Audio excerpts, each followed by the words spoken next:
a scholar's scholar, and a warrior's warrior. A native of Washington State, James Mattis enlisted in the United States Marine Corps in 1969, the year after he graduated from high school, and served in ROTC while he attended Central Washington State University. By the time General Mattis retired from the Marine Corps as a full general in 2013, he had commanded men in combat in Iraq during the Persian Gulf War, in Afghanistan, and in Iraq once again during the Iraq War. He had also served as the NATO Supreme Allied Commander for Transformation, as commander of the United States Joint Forces Command, and as commander of the United States Central Command, also known as CENTCOM, where General Mattis was responsible for the Middle East, North Africa, and Central Asia. General Mattis is now a fellow at the Hoover Institution, the think tank at Stanford. Jim Mattis, welcome. Is it true that you always kept with you a copy of the Meditations of Marcus Aurelius? It is, Peter. That one and quite a few other books, actually. So, a Roman emperor who died 18 centuries ago remained relevant to you as a commander in the United States Marine Corps in what way? It was good for me to be reminded that I faced nothing new under the sun. Technology throws a few odd wrinkles in, but the bottom line is the fundamental impulses, the fundamental challenges, and the solutions are pretty timeless in my line of work. Let me quote to you, this is an email I found that you, on a military website that you wrote as you were preparing to deploy to Iraq back in the early 2000s. Quote, "For all the intellectuals running around today saying that the nature of war has fundamentally changed, I must respectfully say, not really. Alexander the Great would not be in the least perplexed by the enemy we face right now." What would Alexander the Great have seen in radical Islam that he would have recognized? When he was fighting in the same region back several thousand years ago, he confronted basically what looked like an implacable foe, someone with a very different worldview. He was unconcerned in some ways about his own tactics. He had confidence that he knew how his forces could act and their behavior on the battlefield. What he was concerned with was how to understand this enemy. And he would have found an enemy that even though it was not Islam, oriented in any way, it was still a culture that looked at the world differently than his. So he sought to understand it, and as he understood it, he understood how he would go after it. So, before committing to combat, understand the enemy. Absolutely. General, Jim, you testified, we're taping this at the tail end of January. Earlier this very week, you testified before the Senate Armed Services Committee under the new chairman, fellow military man, John McCain. And instead of sitting there and telling the senators what you thought they ought to do, you sat there and told them the questions that you thought they ought to ask. And I'd like to take a few of the questions you proposed to John McCain and his colleagues and ask them of Jim Mattis. Quote, here's the first. "When the decision is made to employ our forces in combat, the committee should ask, are the political objectives clearly defined and achievable?" Explain that. Since World War II, we've entered probably 5 major conflicts. 4 of those did not turn out well. We went into them enthusiastically, into Korea, into Vietnam. Desert Storm is an outlier, and then we did Afghanistan and Iraq. Desert Storm is the one that went well. Desert Storm went well because it had very clearly defined political end state. And if you look at the President Emeritus of Dartmouth University, Jim Wright, he wrote an article in the Atlantic in July of 2013, and he said, what did we learn from the Korean War? And basically what I drew from that was if you have murky or changing political end states, then you don't know how to end that war. And if you don't know how to end the war will go on and on, the enemy will mutate, and the American people will understandably lose an appreciation for what it is they're fighting for, because it's not well articulated. So if you don't get the political end state right up front, you're going to be engaged in a war you don't know how to end in favorable terms. Jim, does that mean that President George H.W. Bush, in the first Gulf War, was correct? He came in for criticism for years afterwards, and to some extent even today, for not continuing all the way to Baghdad and toppling Saddam Hussein. Was he correct to stop where he stopped? He had said that the aim of the campaign was to drive Iraq out of Kuwait, and once he had done that, he stopped. Was that the right thing to do? Absolutely. It was. He clarified the political objective. He drew together a worldwide coalition to support it. We went in and we did it, and then he did not allow mission creep. He did not do what would have broken, actually, the political coalition, which the military was simply the most forward part of. So yes, he was absolutely on target, and that's why we were able to end that war in a very few number of days once the fighting started. So, second Iraq War, we invade in 2003, and for 3 weeks, everything goes beautifully. We advance north, opposition melting away, and at the end of 3 weeks, Saddam Hussein and his regime were gone. And then for roughly 4 years, until President George W. Bush, the younger President Bush, instituted the surge. We changed tactics, we added troops, but there's a period between those first 4 weeks and the surge of some 4 years when things just go sideways.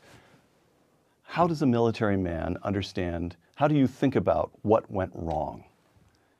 Right. First, the attack did go very well for the first 3 weeks in conventional terms, although I assure you it wasn't that swimmingly smooth for the lads on the front lines. It's just something to remember.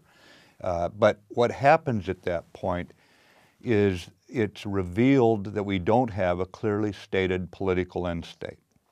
And now we start wondering. We're in search of a political end state, so strategies, which are where you connect those means to achieving the political end state, now have got to start accommodating uncertainty. Uncertainty is sufficient on a battlefield to cause any strategy headaches, but it's absolutely impossible if you haven't figured out on your own part what you intend to do. So if you haven't got that part figured out, you have no constant objective that you're aiming towards. And now you start wandering on the battlefield, you start wandering intellectually. And what is in the American system, good military men take it as a kind of sacred matter that they defer ultimately to the civilian authority. But you've just said in 4 engagements out of 5 major engagements since the Second World War, I think these are my words, you would never put it this way, but one of the things you're saying is the civilians screwed up. They did not give the professionals clearly defined objectives. When the professionals find the civilians failing to provide clear objectives, what is the professionals' duty? Well, the duty for generals, for admirals, is to press to try and get clearly stated political objectives. In our form of government, the military is subordinate to the civilian leadership. The commander-in-chief is elected by the American people. I was never elected by the American people. I was promoted with the consent of the U.S. Senate. That's not the same as being elected. So I believe the role for the senior military officers is to be heard. They should insist on being heard. They must never insist on being obeyed in our form of government. But as they insist on being heard, they have to try to do this, carry out this national dialogue without creating adversarial relationships with the political leadership. Try to avoid that. And what you want to do That is hard. Well, it is hard, but what I learned over many years is something that Secretary Bob Gates made very clear in some of his writing, and that is at the highest levels, it all depends on personal relationships. And so you've got to try to maintain your best military advice without creating any kind of animosity at that level. It is hard. You just have to keep working at it and try to walk a mile in their shoes as you try to close the gap between the appreciation the military has for the situation and as it's seen by the political leadership. And this is not unique to our times today. We had the same challenges between FDR and General Marshall in World War II, and certainly Abe Lincoln had challenges with his generals. So this is just part of maintaining a government of the people, by the people, and for the people that needs military defenders, but at the same time, it does not exist for a military purpose. Afghanistan. Two quotations on Afghanistan. Here's one. President Barack Obama on December 28th of last year. For more than 13 years, our nation has been at war in Afghanistan. Now our combat mission is ending, and the longest war in American history is coming to a responsible conclusion. Close quote. Quotation two. This is Jim Mattis testifying to the Senate Armed Services Committee a few days ago. Gains achieved at great cost against our enemy in Afghanistan are reversible. We may not want this fight, but the barbarity of an enemy that kills women and children and has refused to break with al-Qaeda needs to be fought. Close quote. In your view, we're not done in Afghanistan. Is that right? Peter, in my line of work, the enemy gets a vote, is the way we put it. You may want a war over, you may declare it over. The enemy may not agree, and you have to deal with that reality. We have irreconcilable differences with the Taliban. Secretary Clinton, when she was Secretary of State, gave 3 conditions for the Taliban to be brought back inside the body politic of Afghanistan. 1, break with al-Qaeda. 2, quit killing people, stop using violence. And 3, obey the Afghan Constitution. They have refused that very low bar that would have allowed them to step over and come over to bringing their political ideas forward to see if the Afghan people would buy into them. The reason they don't do it, the reason they use bombs instead of going to the ballot box, is they know the Afghan people will not buy into it. So they will continue to support al-Qaeda. They will continue to do this kind of terrorism that they conduct over there every day. And as they do that, for us to declare arbitrarily that the war is over may not match the reality on the ground. All right, you've raised, in a kind of oblique way, but you've raised a point. When you're in uniform, you insist on being heard, not you personally, but a leader, military professionals insist on being heard, but never insist on being obeyed. Mm-hmm. Now that you're out of uniform, you spoke very eloquently and very carefully, but you didn't say a word against President Obama, even though I gave you a big fat opportunity to do so by quoting him. Mm-hmm. You testified to the Senate Armed Services Committee, and again, you were very careful not to attack the president directly. You view your duty right now as describing this.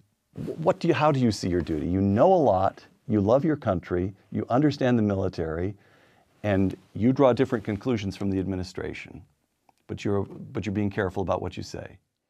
Well, I'm not too careful. I've gotten in some trouble over the years. So I'm not too careful about it.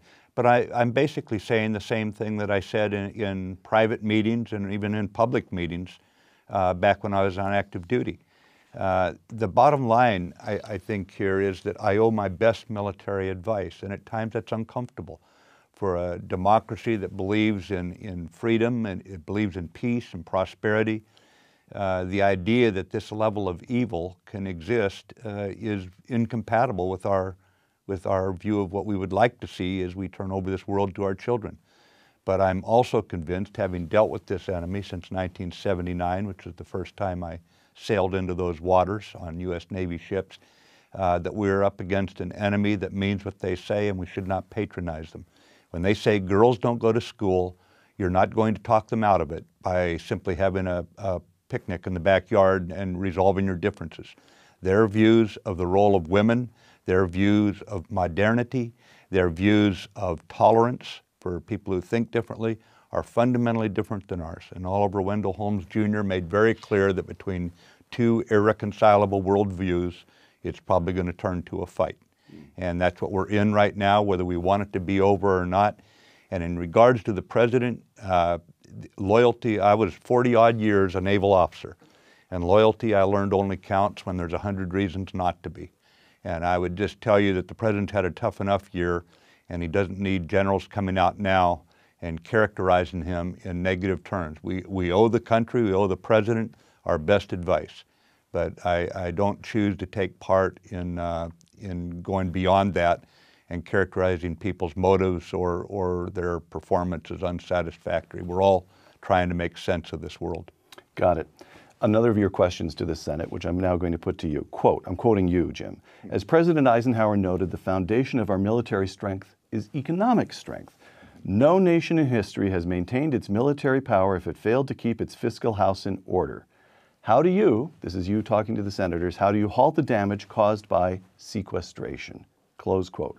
Sequestration, this is the budget sequester of 2013, when Republicans and Democrats in Congress could not agree on what needed to be cut.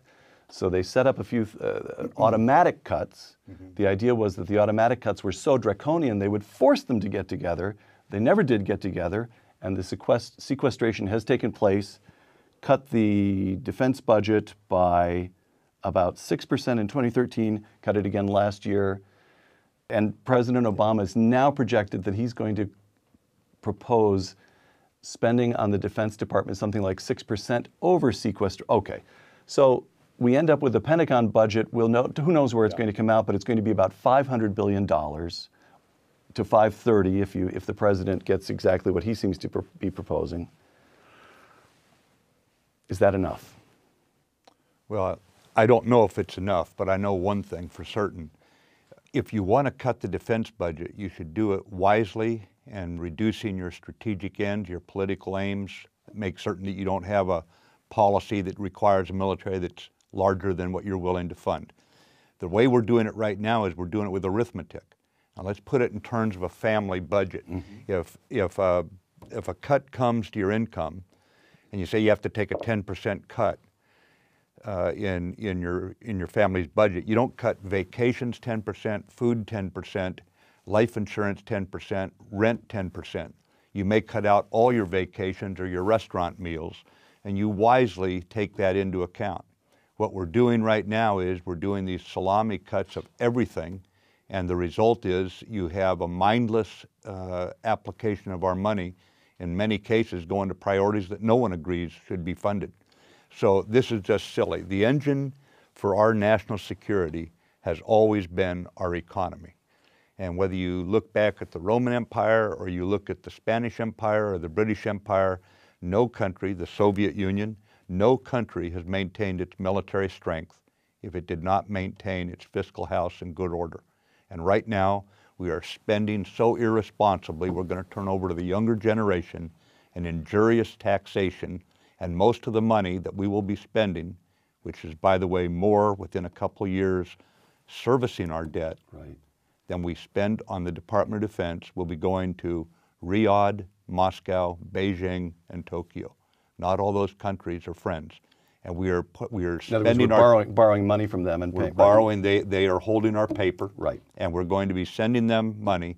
And the young people who are growing up today, when you and I grew up, if we had a good idea, we could always find someone to fund us and come in. We're sitting here in Silicon Valley as we speak right now.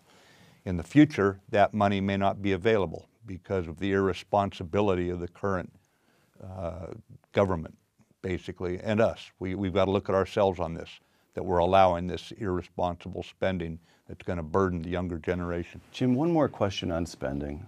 I fumbled away $500 billion or $534 billion, 6%. The numbers are mind-boggling. Yeah.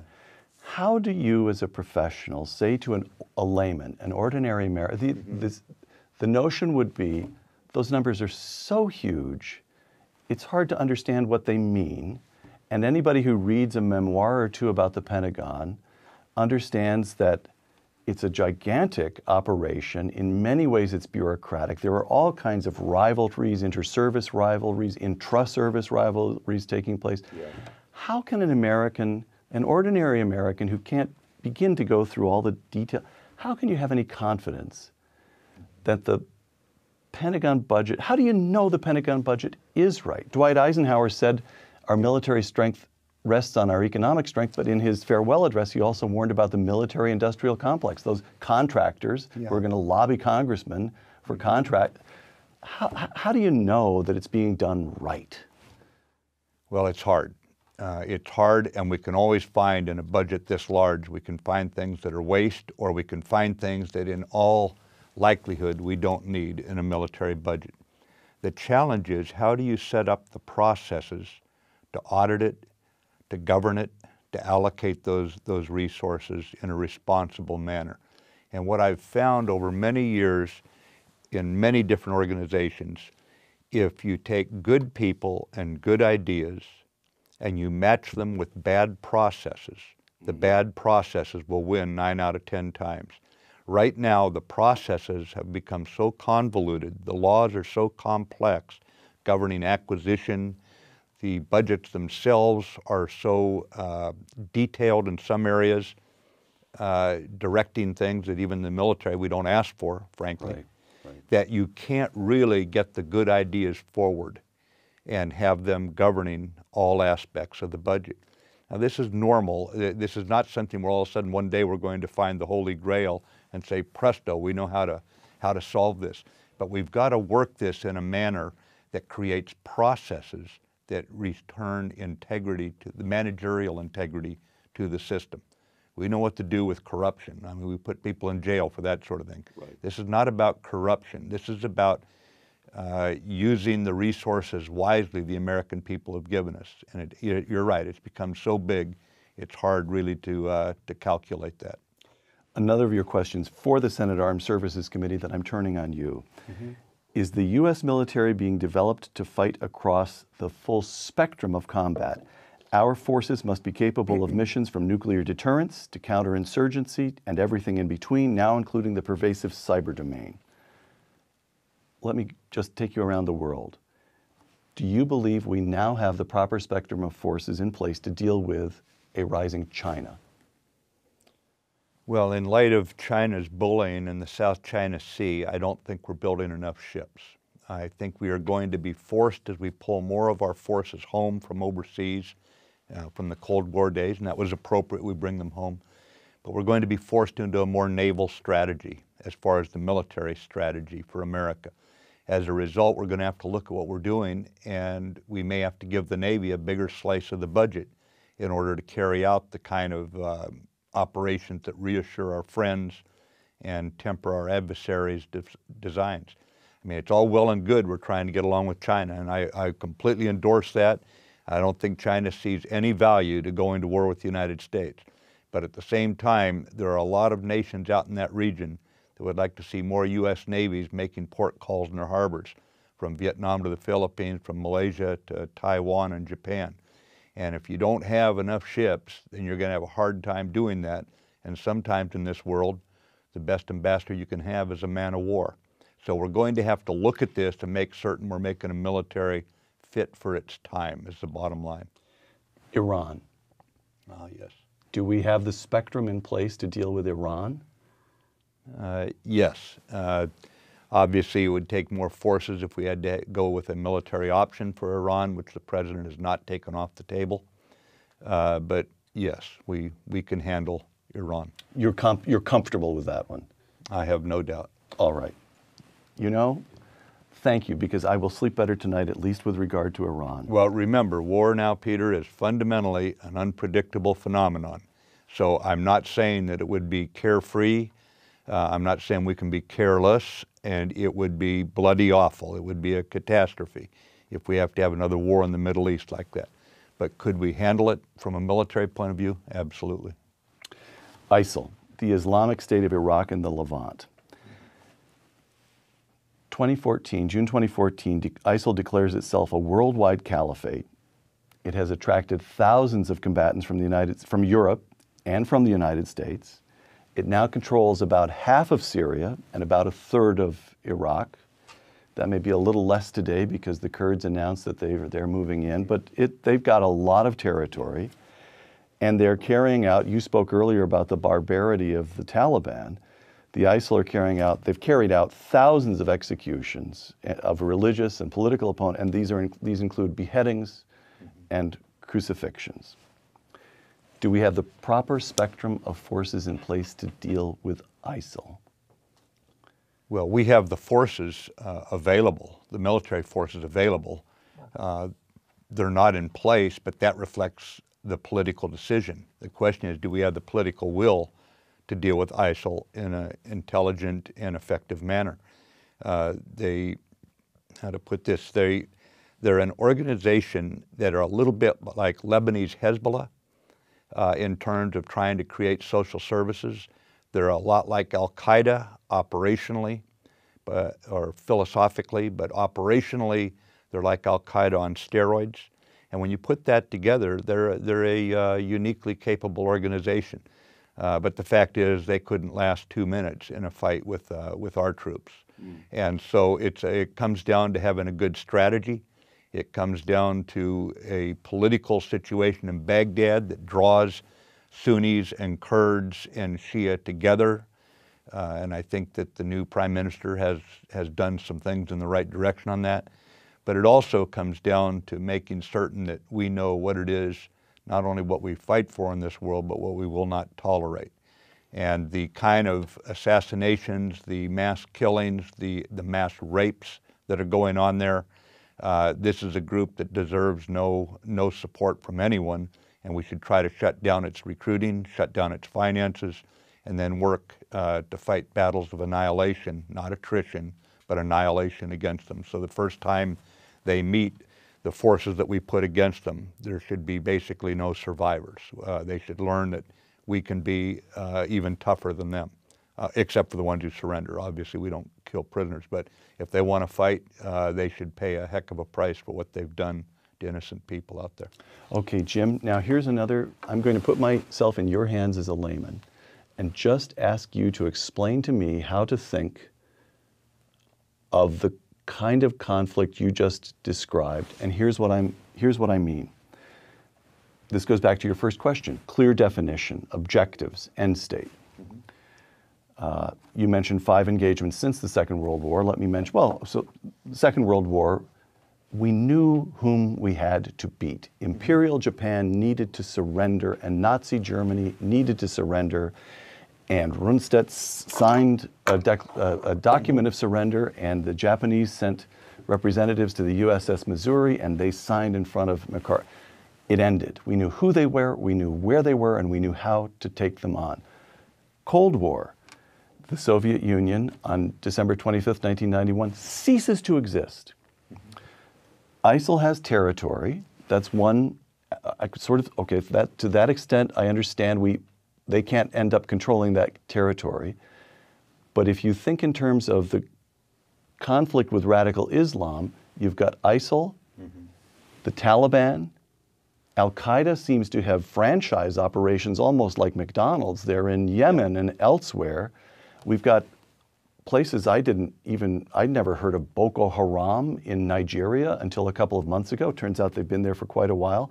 Yesterday's newspaper, there was an attack in the Sinai in which some 20 Egyptians were, so activity is taking place against President Sisi, if I'm pronouncing it correctly, in Egypt. And this is 13 years after 9/11. So Layman Robinson says, this is metastasis, or cancer is, let's not be melodramatic. Just as it's like the kid's toy, you push it down here and it pops up there. How do we fight a phenomenon, radical Islam, as opposed to a state?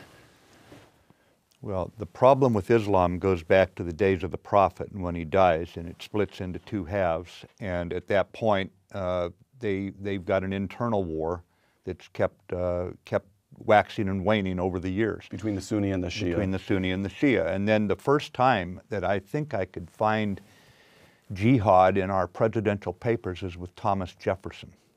And for the Marine Corps, we got To the Shores of Tripoli in our song from that campaign. So no, this is not new, and it has gone on for a long time. Obviously, it's in a waxing phase. It's getting stronger. I think the first question you have to ask is, as you try to make sense out of all this, is political Islam in our best interest? And let me define political Islam. From the Sunni side, it would be the Muslim Brothers in Cairo for a year after the Arab Spring put them in power. or in Tehran with the Shia side, is political Islam is practiced in Tehran in our best interest? No. If that is the answer, neither one. I'll answer I that. defer to the American people. If that is what you think, then what is our effort? How should our effort look to support the countervailing forces? You brought up General al-Sisi, now President al-Sisi. Yes. He went out to Al-Azhar University, the oldest, most famous university in all of the Arab lands, on January 1st, I think it was, and he said that there has got to be a change in thinking, and the clerics need to lead that there's something wrong with Islam when the whole world is starting to see it as a murderous religion. He says, I'm not talking about changing the religion, I'm talking about changing the thinking.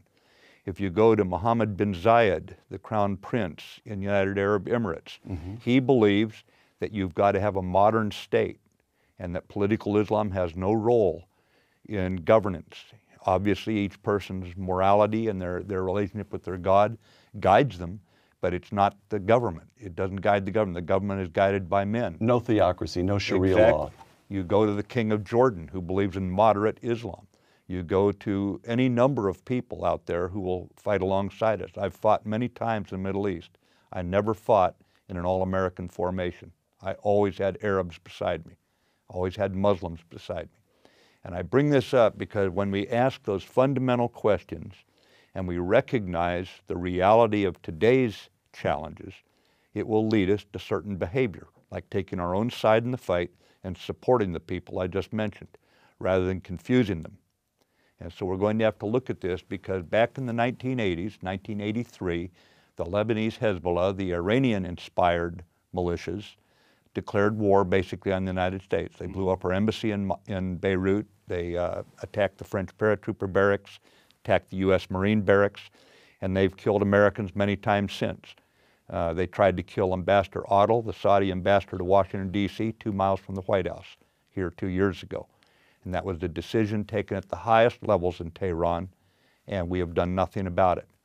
That side of the insurgency, the terrorism, the violent jihadist extremist terrorists has not been touched by the Americans. At the same time, Al-Qaeda declares war on us in the 1990s. They try to bring the trade towers down. They succeed the second time. They attack the USS Cole. They blow up 2 of our embassies in East Africa. And that organization, we have shredded their senior leadership. But you're right, it is franchised. It's Al-Shabaab in Somalia. It's AQAP, Al-Qaeda in the Arabian Peninsula in Yemen. Of course, we've got ISIS, there's Boko Haram, and I can go on. And so bottom line is you have to recognize the historic roots, and you've got to go after it by supporting the countervailing forces and creating the worldwide alliance, like we did in World War II, based on the clarity of defining the problem. Remember, Einstein said, if given 1 hour to save the world, I'd spend 55 minutes composing my thoughts on what the problem is, and I'd save the world in 5 minutes. We're going to have to put in the intellectual thinking to figure out what it is that we defend, and more importantly, what we will not tolerate in the world. Jim, that amounts to a call for new seriousness on the part of the civilian leaders.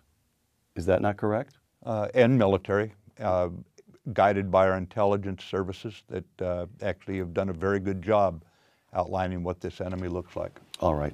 A couple of final questions. The movie American Sniper has reopened a debate about the costs of war, especially, of course, on those who volunteer for the forces and do the actual fighting. Here's a recent quotation from you. You spoke at a veterans group not too long ago. Quote, although this is before the movie opened, still you're addressing the issues that the movie's raised. Quote, I would just say there is one misperception of our veterans, and that is they are somehow damaged goods. I don't buy it. There is also something called post-traumatic growth. Explain what you mean. Anyone who goes to war, well, let me change that. Going to war is one thing. You can deploy to a dangerous wartime situation without being in combat. An awful lot of people are in support jobs. But for those who close in on the enemy, who seek out, close with, to kill the enemy, it is a very atavistic, primitive environment. And there is post-traumatic stress for anyone who's been through it. There is stress, no doubt about it. You grant that. Absolutely. In fact, you insist on it. Well, it's not an insignificant moment, Peter, the first time you draw down and you shoot your fellow man. That's all there is to it, or you see your buddy hit next to you. So the bottom line, there's going to be stress, but it does not have to be post-traumatic disorder or syndrome, or you don't have to come at it from a position of illness. You can come at it from a position of wellness, from a position of growth as a human being. I've seen people come out of this sort of thing better men, better husbands, better fathers, more in touch with their God or whatever their source of spiritual strength is, kinder, more compassionate. Now, there was a Civil War general named Chamberlain who rose to be the president of Bowdoin College in Maine, and he said, combat makes good men better and bad men worse. So there is the reality that not everyone reacts the same way. But I don't buy that somehow if you came home from Iwo Jima or Gettysburg or Iraq or Afghanistan, that somehow you're limited in what you can do. The greatest generation came home from World War II, the worst war in world history, and they created good communities. They rose to be college presidents, start industries that created wealth for the working man. I just don't buy that somehow that we're handicapped because we've been in those circumstances. I recognize the grim realities. I don't recognize the limited potential of the human being when they come out of that. Jim, last question. Although you retired with 4 stars, you joined the Marine Corps as a kid. You were 19 years old. 18, actually. 18, sorry, all right. And so here's the question. What would you say to an 18-year-old today?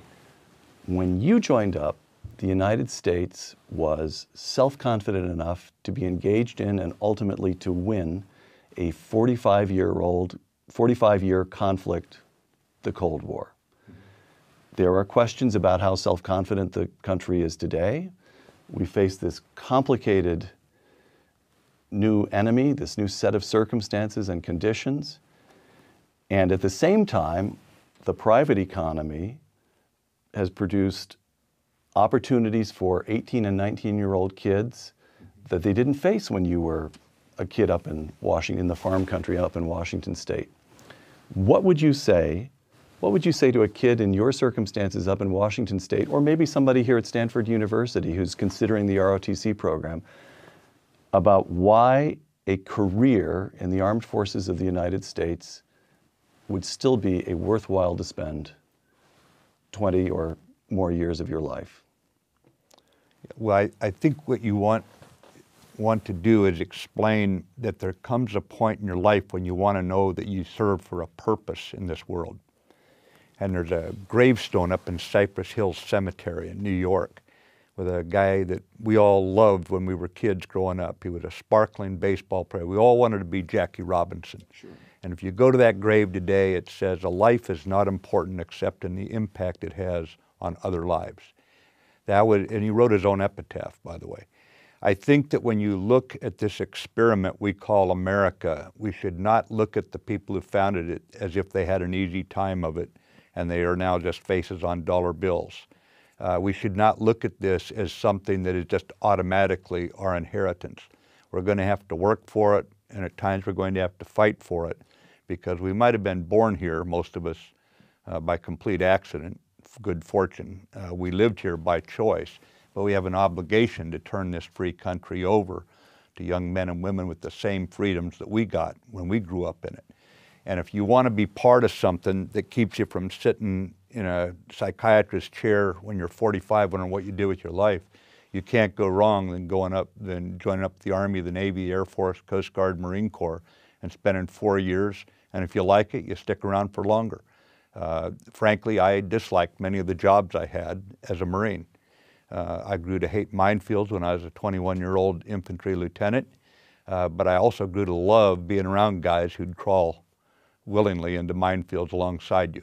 And so I just recommend that if you want to get far from the well-lit avenues of life and go test yourself in the toughest circumstance alongside the best people in the world, you'll never regret serving in the U.S. military. General James Mattis, United States Marine Corps, thank you.